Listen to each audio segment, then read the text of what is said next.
थोड़ा पूजा पाठ करता रहता है, बोले वो वैष्णव है। वस्तुतः वैष्णव का मतलब होता है जो भगवान विष्णु को परम तत्व माने। परम तत्व परब्रह्म परमात्मा भगवान विष्णु हैं और उनके चरणों की शरणागति करके आचार्य के द्वारा, गुरु के द्वारा भगवान की शरणागति को प्राप्त करके निष्काम भाव से भगवान की उपासना करे और एकमात्र भगवान में अपने मन को, चित्त को लगाए, उसे वैष्णव कहते हैं। अनन्य भाव से भगवान की भक्ति करे, और जो अनन्य भाव से भगवान की भक्ति करता है उसी के योगक्षेम का भगवान वहन करते। गीता में भगवान ने कहा कि अनन्याश्चिन्तयन्तो माम ये जना पर्युपासते तेषां नित्याभियुक्तानां योगक्षेमं वहाम्यहम्। भगवान कहते हैं अनन्य भाव से जो मेरा चिंतन करता है उसके योग और क्षेम का मैं वहन करता हूं। तो भगवान को परम तत्व के रूप में अनुभव करते हुए भगवान की शरणागति करके एकमात्र भगवान में अपने मन को, चित्त को जो लगावे वो वैष्णव, उसे वैष्णव कहते हैं। ये तो अंदर की वैष्णवता है। वैष्णवता दो प्रकार की होती है, बाह्याभ्यंतर। वैष्णवाः द्विविधाः प्रोक्ताः बाह्याभ्यंतरमेव च। वैष्णव भगवान के भक्त दो प्रकार के होते हैं, एक भीतर से, एक बाहर से। भीतर से वो वैष्णव है जो भगवान को छोड़कर किसी में उसकी आसक्ति न हो, भगवान को ही एकमात्र अपना सर्वस्व समझे, भगवान के प्रति समर्पण भाव हो और भगवान को परम तत्व रूप में मानकर भगवान की उपासना करता रहे, निष्काम भाव से भगवान का चिंतन करता है। भगवान के अतिरिक्त किसी से भी कोई आशा न रखे। आशा एक राम जी से, दूजी आशा छोड़। ऐसी निष्ठा हृदय के अंदर हो उसको कहते हैं वैष्णव, वो भीतर का वैष्णव। और बाहर से वैष्णव बोले बाहर से ऊर्ध्वपुंड धारण करे, गले में तुलसी की माला धारण करे, भुजाओं में शंख चक्र के चिन्ह को धारण करे और वैष्णव का जो आचार विचार है उस आचार विचार का पालन करे, ये बाहर से वैष्णव। तो बाहर और भीतर से जो वैष्णव है वही पूर्ण वैष्णव है। भीतर से आप वैष्णव हो, बाहर से नहीं दिख रहे हो, तब भी अपूर्णता है। और बाहर से हमारे अंदर वैष्णवता है, वैष्णव का स्वरूप है, लेकिन भीतर से वो भाव नहीं है, तब भी अपूर्णता है। वैष्णवाः द्विविधाः प्रोक्ताः बाह्याभ्यंतरमेव च बाह्यस्तु शंख चक्राभ्याम आभ्यंतरतो वीतरागतः। और आभ्यंतर से जो वैष्णव है वो वीतरागी है। तो यह वैष्णव धर्म ही शास्त्र का परम धर्म है और जीव के कल्याण का यही परम उपाय है। वस्तुतः संपूर्ण सृष्टि ही वैष्णव है, लेकिन संपूर्ण सृष्टि अपने उस वैष्णवता को अज्ञान के कारण भूल गई। वेद भगवान कहते हैं विष्णोरराटमसि विष्णोः स्नप्ते स्थोः विष्णोः स्यूरसि वैष्णवोसि ध्रुवोसि मसि वैष्णवेत्वा। निश्चित रूप से ये संपूर्ण सृष्टि ही वैष्णव है। वैष्णव का मतलब जो भगवान का हो, विष्णु का हो। वैष्णव का मतलब जो भगवान का हो, विष्णु का हो। और ये संपूर्ण सृष्टि किसकी है? ब्रह्मा की है, शंकर जी की है, इंद्र की है, वरुण की है। चरणों में प्रणाम निवेदन किया, उनका पूजन किया और प्रश्न किया, अतः पृच्छामि संसिद्धिं योगिनां परमं गुरुं। हे योगियों के परम गुरु, अब मैं आपसे पूछता हूं कि पुरुषस्येह यत् कार्यं म्रियमाणस्य सर्वथा, जो सर्वथा म्रियमाण है, मरण धर्मा है, मरने वाला है, उस व्यक्ति को क्या करना चाहिए। और ये प्रश्न हमारा आपका सभी का प्रश्न है, क्योंकि हम आप सब मरेंगे, कोई नहीं बचेंगे। चाहे जितनी दवा खा लो, चाहे जितनी सुरक्षा की व्यवस्था कर लो, मरना पड़ेगा। अद्यवा अब्द शतांते वा मृत्युर्वै प्राणिनाम ध्रुवः। श्री वसुदेव जी महाराज कहते हैं, जब कंस देवकी को मारने चला तो वसुदेव जी ने कंस को यही कहा, तुम मरने से डरते हो, मरना तो पड़ेगा, आज नहीं तो कभी तो मरोगे। वसुदेव जी ने यही कहा कि जिसका जन्म हुआ है उसको तो मरना ही पड़ेगा। मृत्युर्जन्मवताम वीर देहेन सह जायते। जिस दिन व्यक्ति जन्म लेता है उसी दिन उसकी मृत्यु भी उसके साथ पैदा होती है। वसुदेव जी ने यही कहा, जिस दिन हम पैदा हुए उसी दिन अपनी मृत्यु को लेकर के पैदा हुए हैं कि एक दिन मरना है, ये तय हो गया। उसी दिन जिस दिन जन्म हुआ उसी दिन तय हो गया कि ये मरेगा भी। कोई वस्तु निर्मित होती है, इसका मतलब है कि वह एक दिन नष्ट भी होती है। यही दार्शनिक सिद्धांत है। तो वसुदेव जी ने कहा कि मृत्युर्जन्मवताम वीर देहेन सह जायते। जिस दिन व्यक्ति जन्म लेता है उसी दिन उसकी मृत्यु तय हो जाती है। हाँ, उसे पता नहीं होता है कि कब हम मरेंगे। अद्यवा अब्द शतांते वा मृत्युर्वै प्राणिनाम ध्रुवः। आज चाहे आज के 100 साल बाद मरना पड़ेगा।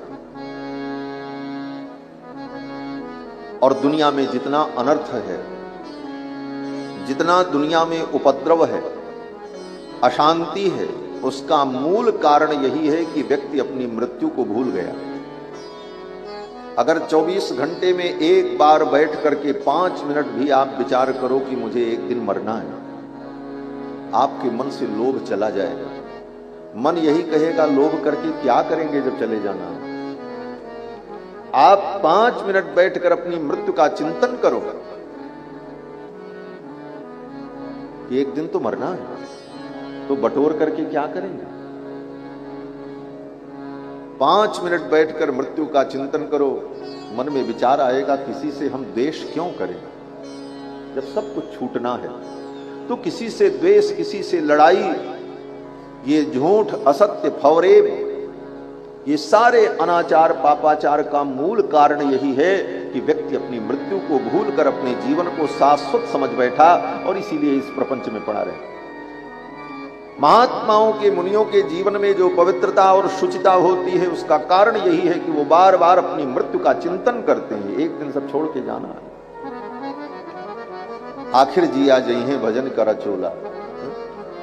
एक दिन ये जीवन समाप्त हो जाएगा और मरने के पहले हमें क्या कर लेना चाहिए। राजा परीक्षित ने यही प्रश्न किया। श्रोतव्यो मथो जप्यम यत् कर्तव्यम नृभिः प्रभो।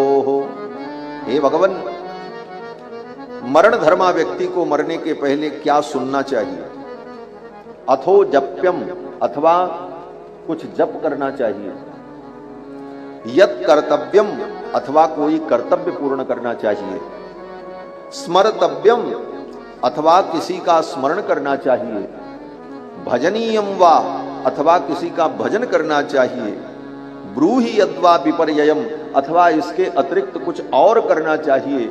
अर्थात क्या करना चाहिए, आप कृपा करके हमें बताओ।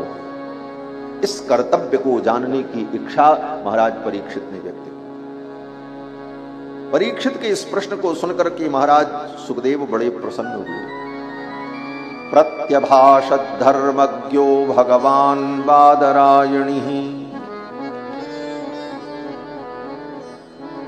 सुखदेव जी के वो राजा परीक्षित के प्रश्न को सुनकर के सुखदेव जी ने उनको साधुवाद दिया और भगवान सुखदेव प्रवचन करने लगे। ये सुखदेव जी कौन है? बोले साक्षात भगवान ही राजा परीक्षित का कल्याण करने के लिए सुखदेव के रूप में आए। यद्यपि लीला में सुखदेव जी वेद व्यास जी के पुत्र हैं, परंतु साक्षात भगवान कृष्ण ही सुखदेव है। क्यों? बोले इनकी स्तुति में कहा कि तम सर्वभूत हृदयम मुनिमानतोस्मि। तम सर्वभूत हृदयम, समस्त भूतों के जो हृदय हैं, समस्त भूतों के, भूत माने भगवान को छोड़ करके जितनी वस्तुएं हैं उन्हीं को भूत कहा जाता है। भगवान को छोड़कर कौन सी वस्तु है? बोले भगवान को छोड़ करके दो वस्तुएं हैं, एक जीव है और दूसरी माया है, प्रकृति।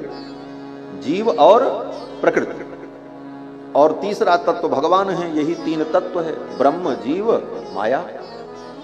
यही तत्वत्रय का सिद्धांत है, ब्रह्म, जीव, माया। तो ब्रह्म के अतिरिक्त जो जीव है और माया है, ये दोनों भूत कहलाते हैं, इनको भूत कहा जाता है। कहीं कहीं पर शास्त्र में केवल प्रकृति को ही भूत कहा जाता है, परंतु यहां पर भूत का मतलब जीव और माया दोनों। तो सर्वभूत हृदयम, सुखदेव जी की स्तुति की तो कहा कि यम प्रव्रजन्तमनुपेतमपेत कृत्यम द्वैपायनो विरह कातर आजुभाव पुत्रेति तन्मयतया तरवोभिनेदुस्तम सर्वभूत हृदयम मुनिमानतोस्मि। जो समस्त भूतों के हृदय हैं, जो समस्त भूतों के हृदय में विद्यमान है, उन मुनि को मैं प्रणाम करता हूं। ये कह करके सुखदेव जी को प्रणाम करता। तो समस्त भूतों में जड़ चेतन, जीव और प्रकृति, इन दोनों के अंदर कौन विद्यमान है? विचार करें तो इन दोनों के अंदर एक ही तत्व विद्यमान है, परमात्म तत्व, जो अंतर्यामी रूप से सर्वत्र विद्यमान है। अंतर्बहिश्च तत्सर्वं व्याप्य नारायण स्थितः सर्वभूत निवासोऽसि वासुदेव नमोस्तुते। वेद व्यास जी कहते हैं भगवान का नाम वासुदेव क्यों है? बोले सर्वभूत निवासोऽसि, समस्त भूतों में जो निवास करते हैं उनका नाम वासुदेव है। सर्वभूत निवासोऽसि वासुदेव नमोस्तुते। तो सर्वभूतों में, समस्त भूतों में निवास करने वाले भगवान, और सुखदेव जी के विषय में भी यही कहा सर्वभूत हृदयम मुनिमानतोस्मि। तो सुखदेव जी कौन है? बोले साक्षात भगवान ही, भगवान ही कथा सुनाने के लिए आए। और वहां जब सुखदेव जी आए तब भी यही कहा तत्राभवत भगवान व्यासपुत्रो। गंगा के तट पर राजा परीक्षित को कथा सुनाने कौन आ रहे हैं? व्यास जी कहते हैं तत्राभवत भगवान, भगवान आए। किसी ने कहा रे आपके पुत्र आए, बोले आए भगवान ही है लेकिन मेरे पुत्र बनकर के आए। तत्राभवत भगवान व्यासपुत्रो। हमारे पूज्य महाराज श्री कहते थे भगवान की कथा को लिखता कौन है? बोले भगवान। और भगवान की कथा को गाता कौन है? बोले भगवान। और भगवान जो लीला करते हैं वो लीला भी भगवान ही करते हैं। तो भगवान की लीला भगवान ही करते हैं, भगवान ही लिखते हैं और भगवान ही गाते हैं, दूसरा कोई नहीं गा सकता। और इसको सुनता कौन है? बोले सुनता भी वही है जिसके हृदय में भगवान हो। जिसके हृदय में भगवान नहीं, जिसके हृदय में भगवत भाव नहीं, वो भगवान की लीला सुन भी नहीं सकता, उसको अच्छी ही नहीं लगेगी। तम सर्वभूत हृदयम मुनिमानतोस्मि। श्री सुखदेव जी महाराज ने राजा परीक्षित के प्रश्न की प्रशंसा की, साधुवाद दिया और कहा राजन तुमने बहुत सुंदर प्रश्न किया। इदम भागवतम नाम पुराणम ब्रह्म संहितम। ये जो पुराण मैं तुम्हें सुनाने जा रहा हूं इसका नाम भागवत है।